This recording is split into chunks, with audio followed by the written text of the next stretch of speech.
Bicara tentang masalah sakit, Nabi Ayub pun sakit. Bicara tentang masalah keluarga, Nabi Nuh pun istrinya durhaka dan anaknya durhaka. Bicara masalah rezeki, bagaimana sulitnya Nabi Muhammad SAW, bagaimana sulitnya Nabi Ayub, bagaimana sulitnya Nabi Nuh, bagaimana sulitnya Nabi Musa. Sesungguhnya dalam cerita kisah nabi-nabi itu Allah ingin mengatakan bahwa kalau kau dekat dengan aku, sakit, sulit, susah tetap ada. Jadi makna sesungguhnya hidup adalah wa ma khalaqatul jinna wal insa illa liya'budun. Ibadah. Ketika sakit, sakit itu pun ibadah.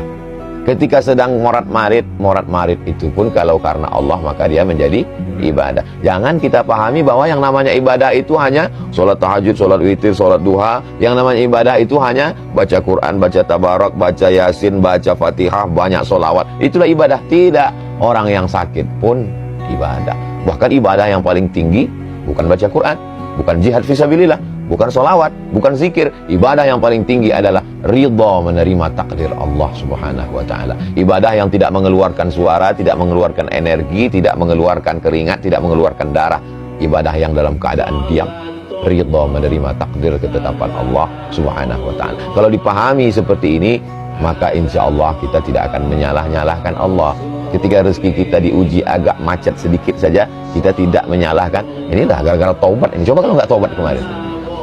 Kesalahan berpikir membuat kita menjadi salah berbuat. Kesalahan berbuat, kesalahan bicara, kesalahan menarik kesimpulan berawal dari mempertuhankan hawa nafsu. Itulah yang disindir Allah dalam Al-Quran. Ittakhadha ilahahu hawa. Ittakhadha menjadikan ilahahu Tuhannya, hawahu hawa nafsunya dijadikan sebagai Tuhan. Faksusil qasaso, ceritakan tentang kisah-kisah itu. Kisah siapa? Kisah nabi-nabi itu. Supaya apa? La'allahum yatafakkarun, supaya berpikir, oh ternyata aku sekarang sedang sakit, Nabi pun ternyata juga sakit. Sekarang aku sedang agak macet sedikit rezeki, sesungguhnya supaya Allah mengajarkan bersyukur tentang lapangnya rezeki.